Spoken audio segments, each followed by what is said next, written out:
누가복음 24장 25절에서 35절까지 한 절씩 교독하겠습니다. 이르시되 미련하고 선지자들이 말한 모든 것을 마음에 더디 믿는 자들이여,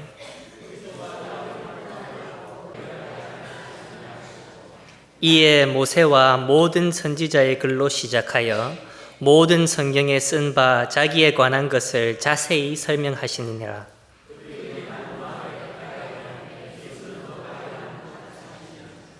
그들이 강권하여 이르되 우리와 함께 유하사이다. 때가 저물어 가고 날이 이미 길었나이다 하니, 이에 그들과 함께 유하러 들어가시니라.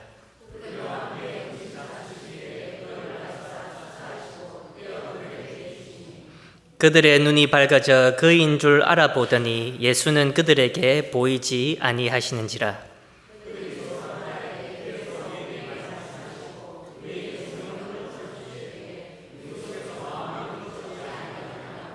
곧 그때로 일어나 예루살렘에 돌아가 보니 11 제자 및 그들과 함께 한 자들이 모여 있어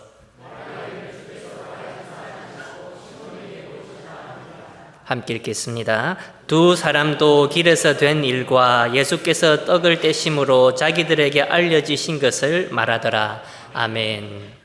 엠마오로 가는 길에 나타나신 예수님의 사건을 잘 아실 것입니다. 그리고 계속해서 성경 공부를 통해 살펴보고 있으니 이전보다 더더욱 많은 내용을 아실 것입니다. 그리고 항상 제가 개인적으로 받은 피드백인데, 성경 공부를 참석한 후 설교를 들을 때 말씀을 깨닫는 데 많이 도움이 된다고 제가 많이 들었습니다. 그렇기 때문에 되도록이면 성경 공부에 많은 관심을 가져주시길 바랍니다. 안식 후 첫날에 두 제자가 엠마오라는 마을로 내려가게 되었습니다. 그리고 가는 도중에 부활하신 예수님께서 친히 함께 동행하셨는데 그들의 눈이 가려워져서 예수님을 알아보지 못했습니다. 엠마오라는 단어는 온천이라는 뜻입니다. 그리고 엠마오는 정확한 지명이 아닙니다. 고대 역사학자 유세비우스의 기록상 예루살렘에서 대략 30km 정도 떨어진 임와스 니코폴리스라는 도시를 성경에서 등장하는 엠마오로 최초로 추정하고 있습니다. 이 기록에 근거하여 엠마오의 위치를 정확하게 안다고 말하는데 니코폴리스는 30km가 떨어져 있습니다. 그러나 누가복음 24장 13절을 확인하시면 엠마오는 예루살렘에서 25리의 거리로 기록되고 있습니다. 25리는 한 12km 정도밖에 안 됩니다. 니코폴리스가 엠마오라고 단정짓기가 그래서 조금 어렵습니다. 그리고 유세비우스의 기록에 니코폴리스라고 하는 것이지 성경이 주는 단서는 아닙니다. 그러니 엠마오가 그 당시에 어떤 마을 이름이라고 해도 고고학적으로 그 위치를 정확하게 파악하지는 못합니다. 그러나 엠마오라는 명칭을 성경이 사용하고 있고 하나님의 무한한 지혜에 엠마오를 기록하신 분명한 이유가 있을 것입니다. 엠마오는 온천이라는 뜻이기에 두 제자는 온천으로 가는 이유가 무엇인지 그것을 살펴보기 시작하면 답이 나오기 시작합니다. 엠마오로 내려간 두 제자가 누구인지에 대한 구체적인 설명은 이미 성경 공부 시간에 말씀드렸습니다. 그렇기 때문에 어떻게 해서 이 두 사람의 정체성을 정확하게 알 수 있는지 구체적으로 설명은 드리지 않겠습니다. 첫 번째 한 제자는 18절에 그의 이름이 그대로 적혀 있습니다. 누가복음 24장 18절, 그 한 사람인 글로바라 하는 자가 대답하여 이르되 당신이 예루살렘에 체류하면서도 요즘 거기서 된 일을 혼자만 알지 못하느냐. 아멘. 분명히 한 사람은 글로바입니다. 그러나 다른 한 사람을 구분하기가 조금 어렵습니다. 성경 공부에 오신 분들은 이미 이 두 번째 제자가 시몬 베드로라고 확인했습니다. 이것을 설명하려면 정말로 많은 시간이 필요하기 때문에 일단 넘어가겠습니다. 그래도 궁금하시면 언제든지 질문을 올려주시면 답을 해드리겠습니다. 자, 그럼 시몬 베드로가 엠마오로 내려간다고 생각할 때에 그가 왜 온천이라는 곳으로 가고 있겠습니까? 온천은 씻으러 가는 곳입니다. 이스라엘 문화에 씻는다는 것은 매우 중요한 의미가 있습니다. 단순히 우리가 목욕탕에 가는 것과 다릅니다. 성경에서 등장하는 이러한 씻음에 대한 내용은 율법에 기록된 정결법을 쉽게 떠올리게 합니다. 베드로가 유대 정결법에 의해 씻어야 한다고 하면 씻어야 하는 이유를 성경에서 찾기에 생각보다 쉽습니다. 누가복음 24장 12절에 베드로는 일어나 무덤에 달려가서 구부려 들여다보니 세마포만 보이는지라 그 된 일을 놀랍게 여기며 집으로 돌아가니라. 베드로는 예수님의 무덤에 들렸습니다. 이스라엘 율법상 죽음과 가까이 하면 부정하게 된다고 기록하고 있습니다. 민수기 19장 11절에서 14절까지입니다. 한 절씩 교독하겠습니다. 사람의 시체를 만지는 자는 이래 동안 부정하리니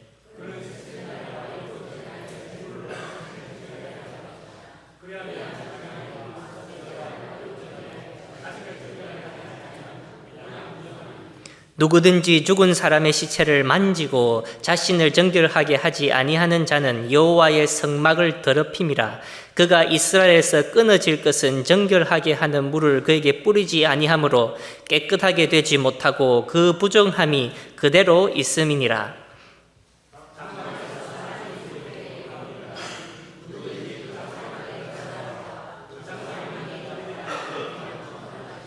아멘.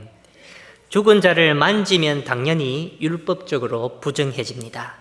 그런데 죽은 시체를 만지는 것만 아니라 죽은 시체가 있는 곳에 들어가는 자도 부정하다고 합니다.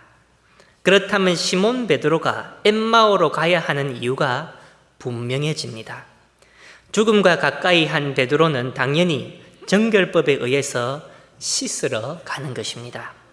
이렇게 보면 참 안타까운 모습이 아닐 수가 없습니다. 예수님은 분명히 부활하셨는데 그 부활과 생명을 깨닫지 못하고 누리지 못하고 오히려 자신이 죽음으로 인하여 부정하다고 생각하는 모습이 안타까운 비극으로 보입니다. 그렇기 때문에 그들의 눈이 밝아져 예수님의 부활을 확인했을 때에 더 이상 정결법에 의해 씻을 필요가 없어졌고 즉시 그들은 예루살렘으로 돌아간 것입니다. 오늘 우리도 엠마오로 내려가는 길에 서 있을 수 있습니다. 우리도 믿음을 잘 지키며 율법대로 행한다고 생각할 수 있습니다. 교회를 잘 다니며 말씀을 잘 순종한다고 생각할 수 있습니다. 베드로는 나름 율법을 지키려 가는 길이었습니다. 그러나 그는 계속해서 예루살렘으로서부터 영적으로 멀어지고 있습니다. 믿음을 잘 지키는데 교회에서 멀어지고 계십니까? 하나님의 말씀에 순종하는데 목회자와 계속 충돌이 생깁니까? 기도는 많이 하는데 말씀의 은혜가 없습니까? 주일 성수는 하는데 성도 간의 교제를 피하십니까? 지금 우리는 영적으로 엠마오로 내려가고 있을 수도 있습니다. 주님의 부활과 생명을 깨닫지 못하고 옆에서 주님께서 우리에게 말을 걸며 함께 걷고 있는데도 주님이 주시는 신호를 알아차리지 못하고 계속해서 엠마오로 내려가는 것일 수도 있습니다. 안타까운 것은 믿음을 잘 지킨다고 생각하면서 그렇게 하는 것입니다. 베드로는 믿음을 지키며 율법을 준행하는데 왜 예수님을 알아보지 못했습니까? 믿음을 지키는 사람은 예수님을 보는 사람이어야 하는데 왜 베드로는 옆에 걸어가시는 예수님을 볼 수 없었습니까? 그는 그가 지키는 율법 속에 주님을 찾지 못했기 때문입니다. 그는 율법이 자신을 비춘다고 생각했지 예수님을 비춰준다는 것을 몰랐습니다. 그러니 옆에 걸어가시는 예수님을 알아볼 수가 없는 것입니다. 베드로만 그런 것이 아니라 예수님의 십자가 구원을 이해하지 못하는 모든 유대인들도 똑같습니다. 율법과 항상 함께 생활하는데도 그 말씀 속에, 그 율법 속에 있는 예수님을 보지 못했었고, 지금 오늘날 저 팔레스타인 지역에 이스라엘이라는 땅 위에 살고 있는 유대인들도 지금 또 그들이 읽고 함께 생활하고 있는 그 율법 속에 예수님을 보지 못하고 있습니다.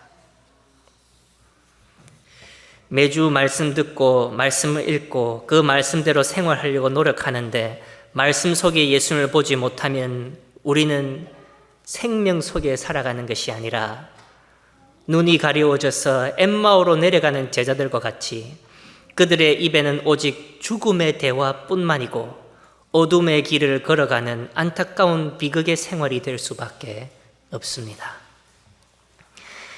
엠마오로 내려가는 두 제자들이 예수님을 볼 수 없었던 이유는 그럼 그들은 예수님의 구원에 대한 깨달음이 없었고 성경 말씀 속에 살아계시는 예수님을 볼 수 없었기 때문입니다. 다른 사람도 아니고 예수님과 3년 동안 함께 한 수제자 베드로가 그를 알아보지 못했다고 하면 오늘 우리도 예수님을 확실하게 보고 신앙생활을 한다고 자신 있게 말할 수 있겠습니까? 그러니 우리도 늘 말씀 속에 계시는 예수님을 보려고 노력해야 합니다. 오늘 우리 본문 속에 예수님께서 하신 것이 세 가지가 있습니다. 이 세 가지는 제자들의 눈을 열어주기 위해 아주 중요한 것입니다. 성경 공부에 오신 분들은 아마 두 가지까지만 들으셨을 겁니다. 근데 잘 본문을 잘 생각하고 교회를 잘 생각하면 그 세 번째가 무엇인지 이미 아실 겁니다. 첫 번째 27절에 나와 있습니다. 누가복음 24장 27절. 이에 모세와 모든 선지자의 글로 시작하여 모든 성경에 쓴 바 자기에 관한 것을 자세히 설명하시니라. 아멘. 여러분, 엠마오 사건이 언제 일어났습니까? 누가복음 24장 전체를 읽어보시면 안식 후 첫날, 예수님께서 부활하신 바로 그 날에 엠마오 사건이 일어났습니다. 그 날이 안식 후 첫날이기 때문에 일요일이고 최초의 주일이 됩니다. 교회 시대의 첫 주일날에 예수님께서는 엠마오로 가는 도중 두 제자들에게 모세와 모든 선지자의 글로 시작하여 모든 성경에 기록된 예수님 자신에 대한 것을 자세히 설명해 주셨습니다. 어떤 장면입니까? 예수님께서 친히 설교하시는 장면입니다. 성경에 기록된 예수님에 대한 것을 알려주는 장면은 설교의 현장입니다. 성경 공부 때도 말씀드렸지만 교회 시대의 최초 설교는 누가 해주셨습니까? 예수님께서 해주셨습니다. 첫 주일이고 첫 설교입니다. 이것은 우리에게 정말로 중요한 진리를 알려주고 있습니다. 예수님을 보기 위해 눈이 열리는 장소와 시간이 주일 예배 시간이라는 것입니다. 그렇기 때문에 이것은 우리한테 오늘날 모범이 될 수밖에 없습니다. 설교는 성경에 기록된 예수님에 대한 것을 자세히 설명하는 시간입니다. 설교 시간은 세상의 말을 하는 시간이 아닙니다. 설교 시간은 우리들이 듣기 좋은 말을 하는 시간도 아닙니다. 설교 시간은 예수님을 볼 수 있도록 예수님을 설명하는 시간입니다. 세상의 많은 교회들이 예수님에 대한 구절을 읽어놓고 예수님을 보는 데에 집중하지 않고 다른 데 관심이 많은 것 같습니다.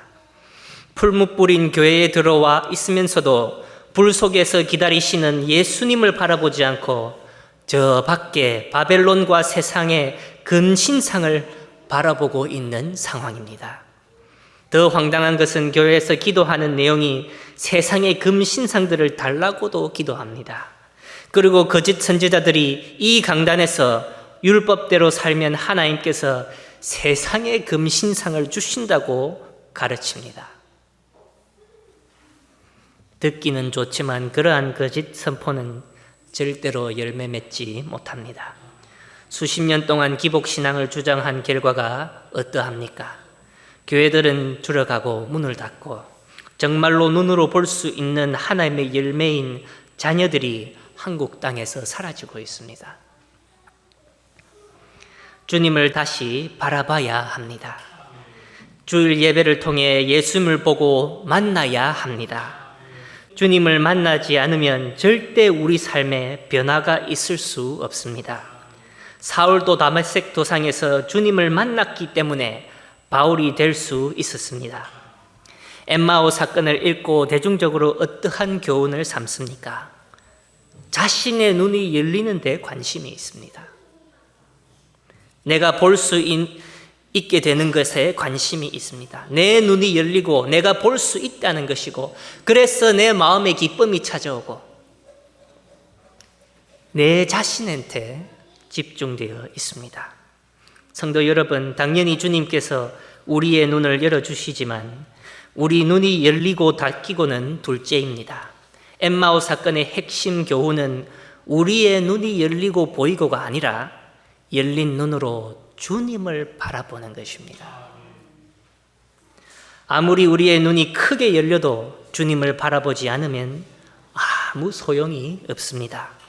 엠마오 사건의 핵심은 우리의 눈이 열리고 우리가 변화되고 우리가 기쁨으로 가득 차는 것을 가르치는 것이 아니라, 모든 성경의 주제는 절대 우리가 되는 것이 아니라 엠마오 사건의 주인공이시고 모든 성경의 주제는 예수 그리스도십니다. 내가 보냐 안 보냐는 중요하지 않습니다. 내 눈이 중요한 것이 아니라 주님이 중요하다는 것입니다. 그렇기 때문에 누가복음 본문은 다음과 같이 증명합니다. 31절에 그들의 눈이 밝아져 그인 줄 알아보더니 예수는 그들에게 보이지 아니하시는지라. 아멘. 눈이 밝아져 예수님이신 줄 알아보았는데 그 즉시 예수님은 보이지 않으셨습니다. 성경이 말하고자 하는 것은 내 눈에, 자신의 눈이 중요하다는 것이 아니라는 것입니다. 또한 그들은 이제 말씀 속에 계시는 예수님을 보았기 때문에 더 이상 눈으로 볼 필요가 없는 것입니다. 오늘 우리가 예수님을 보고 싶으면 말씀 속에 예수님을 먼저 만나야 합니다. 말씀 속에 계시는 예수님의 사랑과 은혜와 구원을 볼 수 있어야 합니다. 이렇게 영안이 열리고 말씀에 대한 깨달음이 있는 제자들이 뭐라고 반응했습니까? 누가복음 24장 32절에 그들이 서로 말하되 길에서 우리에게 말씀하시고 우리에게 성경을 풀어주실 때에 우리 속에서 마음이 뜨겁지 아니하더냐 하고. 아멘. 성경은 왜 제자들의 반응을 기록하고 있겠습니까? 분명 그들의 반응 속에도 예수님의 구원과 관련 있는 부분이 있을 것입니다. 예수님의 설교를 듣는 제자들의 마음이 뜨거워졌다고 합니다. 우리는 이 느낌을 은혜 받았다고 표현하지만 원어로 들어가면 카이로라는 헬라어를 사용하고 있는데 불태우다라는 뜻을 가진 단어입니다. 불에 태우다, 불에 탄다, 타버리다, 불과 관련해서 성경은 무궁무진한 내용들이 많이 있습니다. 에덴 동산을 지키는 불칼이 있었고 호렙산에 있는 떨기나무 사건이 있었고 광야에 불기둥이 있으며 엘리야의 불제단과 불말과 불마병들이 있었고 바벨론의 풀무불 사건이 있고 오순절 사건에 불이 혀같이 갈라져 임하는 사건이 있었습니다. 왜 성경은 예수님에 대한 말씀을 자세히 들은 제자들의 반응을 그들의 마음이 탄다고 기록했겠습니까? 호렙산 위에 불에 붙은 떨기나무 사건을 한번 기억해 보십시다. 하나님께서는 모세에게 그가 선 땅은 거룩한 땅이니 발에 신을 벗으라고 합니다. 죄인이 하나님의 거룩함과 접촉하면 어찌 됩니까? 당연하지 않습니까? 올바른 행동을 하여도 죄인이 하나님의 거룩함과 접촉하게 되면 죽습니다. 우사는 언약궤가 떨어질까 하여 손을 펴서 그것을 잡았습니다. 그런데 하나님께서는 그를 즉시 그 자리에서 죽이셨습니다. 하나님의 거룩함과 죄인이 접촉한다면 당연히 죄인은 죽어야 합니다. 그런데 왜 모세는 죽지 않고 신을 벗은 채 살이 하나님의 거룩함에 대인데도 가만히 설 수 있습니까? 그 이유는 바로 그 앞에 모세를 대신해 다른 무언가가 불에 타고 있기 때문입니다. 떨기나무는 예수님의 십자가를 묘사하는데 충분합니다. 모세가 불에 타는 것이 아니라 떨기나무가 불에 타고 있는 것입니다. 출애굽이라는 이스라엘의 구원을 위해 모세를 부르시고 사명을 주시기 전에 먼저 예수 그리스도의 십자가를 상징하는 떨기나무가 얼마나 중요한 사건인지 알아야 합니다. 그렇다면 말씀을 들은 제자들의 마음이 불에 붙었다고 하는데, 불에 탄다고 하는데, 과연 이것은 우리에게 무엇을 보여주고 있겠습니까? 하나님의 거룩한 말씀이 죄인의 마음으로 들어옵니다. 하나님의 말씀은 거룩하기에 그 말씀을 받는 죄인은 분명히 죽어야 합니다. 그러나 우리가 말씀을 들을 때에 마음으로 들어온 말씀이 우리를 대신하여 불에 타고 있는 것입니다. 내가 불에 타야 하는데 그 말씀이 우리 안으로 들어올 때 말씀이 대신해서 나를 위해서 타고 있는 거예요. 그렇다면 말씀을 들을 때 제자들의 마음이 불에 탄다고 하는데 과연 이것은 우리에게 무엇을 보여주고 있겠습니까? 하나님의 거룩한 말씀이 죄인의 마음으로 들어와 오늘날도 우리를 위해서 예수님께서는 죽어주고 계신다는 것입니다. 단순히 우리의 감정과 기분에 따라 은혜 받았다는 것이 아닙니다. 진정한 은혜는 예수님의 죽음과 부활로 이루어집니다. 말씀을 듣고 마음이 뜨거워질 때마다 우리 마음속에 주님께서 또다시 죽어주시고 있다는 증거입니다. 말씀을 들을 때 두 제자의 마음은 뜨거워졌지만 아직 그들의 눈에 예수님은 보이지 않았습니다. 언제 예수님을 알아보게 되었습니까? 30절과 31절입니다. 그들과 함께 음식 잡수실 때에 떡을 가지사 축사하시고 떼어 그들에게 주시니 그들의 눈이 밝아져 그인 줄 알아보더니 예수는 그들에게 보이지 아니하신지라. 아멘. 떡을 떼어 주시니 그들의 눈이 밝아졌습니다. 무엇입니까? 성찬입니다. 제가 항상 하는 주장인데 주일마다 성찬식을 시행하는 것이 성경적이라고 생각합니다. 주일마다가 아니라 예배할 때마다 성찬식을 시행하는 것이 성경적이라고 생각합니다. 오전, 오후 예배 둘 다 공예배라고 하면 성찬식을 시행하는 게 맞는 것 같습니다. 성찬식의 의미가 무엇입니까? 예수님을 기념하는 것입니다. 누가복음 22장 19절입니다. 또 떡을 가져 감사기도 하시고 떼어 그들에게 주시며 이르시되 이것은 너희를 위하여 주는 내 몸이라 너희가 이를 행하여 나를 기념하라 하시고. 아멘. 예수님께서 친히 말씀하셨습니다. 떡을 떼어 주시면서 나를 기념하라 라고 하셨습니다. 성찬식은 예수님의 몸과 피를 기억하고 예수님께서 지신 십자가와 그가 부활하셨다는 것을 기억하고 예수님의 몸과 피를 의미하는 떡과 잔을 섭취함으로 예수님과 하나가 된다는 것을 기념하는 시간입니다. 우리가 예수님의 몸과 피에 참여하면서 우리가 이제 예수님의 몸이 되는 예식입니다. 우리의 몸이 이제 예수님의 몸이 되고 예수님의 몸이 이제 우리의 몸이 되는다는 것입니다. 주님을 보기 위해서 정확하게 예수님이 누구신지 아는 것으로만 부족합니다. 정말로 주님을 보기 위해서는 주님과 하나가 되어야 합니다.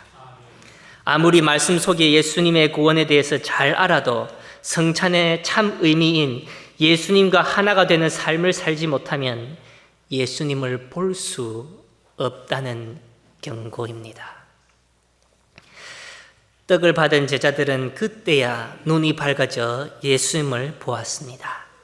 그런데 눈이 밝아지는 순간에 예수님은 눈에 보이지 않았다고 성경이 기록하고 있습니다. 앞서 말씀드린 대로 자신의 눈에 보이는 것이 이 사건의 핵심이 아니라는 것도 보여주고 있지만 두 제자들은 더 이상 그들의 눈에 예수님이 보일 필요가 없게 된 것입니다. 왜냐하면 그들에게 더 큰 증거가 있기 때문입니다. 눈으로 보는 것보다 성천에 참여하여 예수님과 참된 한 몸을 이루었기 때문에 눈으로 보는 것보다 더 분명하게 예수님과 함께 하고 있다는 증거가 그들에게 이제 있는 것입니다. 고신교회 성도 여러분, 엠마오로 가는 길에는 제자들이 육안으로 예수님을 보았지만 그들은 예수님을 알아보지 못했습니다. 반대로 예루살렘으로 돌아가는 길에는 눈으로는 보이지 않았지만 예수님의 부활과 성경에 쓰인 예수님의 구원을 정확하게 알았고 성찬에 참여하여 예수님과 하나가 된 상태입니다. 이 제자들은 과연 언제 예수님과 더 가까웠다고 생각하십니까? 물어볼 필요도 없습니다. 눈으로 보이지만 예수님을 못 알아보았을 때보다 눈으로는 보이지 않지만 복음을 간직하고 기쁨으로 예루살렘으로 돌아갈 때에 더 온전하게 예수님과 함께 한 것입니다. 엠마오 사건이 오늘 우리에게 무엇을 보여주고 있습니까?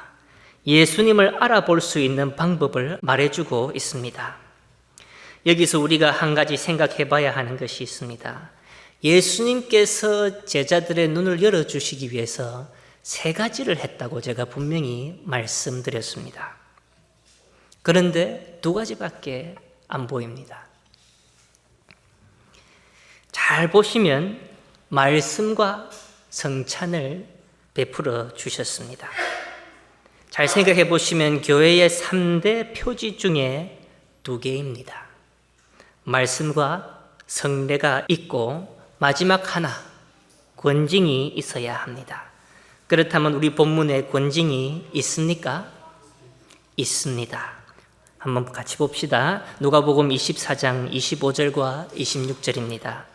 이르시되 미련하고 선지자들의 말한 모든 것을 마음에 더디 믿는 자들이여 그리스도가 이런 고난을 받고 자기의 영광에 들어가야 할 것이 아니냐 하시고 아멘. 엠마오로 내려가는 두 제자는 서로 예수님의 죽음에 대해서 슬퍼하고 있었습니다. 그러자 예수님께서 합류하셨고 그들에게 무슨 말을 하느냐고 물으셨습니다. 그때는 예수님이신 줄 몰랐기 때문에 어떤 낯선 사람이 그들에게 말을 걸은 것입니다.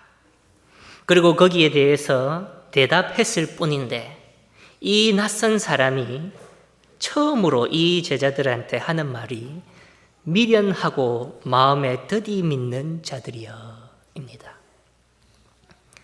모르는 사람에게서 듣기에는 아주 황당한 말입니다. 여러분, 예수님께서 믿음이 없는 제자들을 향해 가장 먼저 한 것이 권징입니다. 그들의 불신앙을 지적하신 후에 그 후에야 말씀을 들려주셨습니다. 그리고 말씀을 듣고 그들이 강권하여 주님을 붙들었을 때에 예수님께서는 함께 하시고 떡을 떼어 주셨습니다.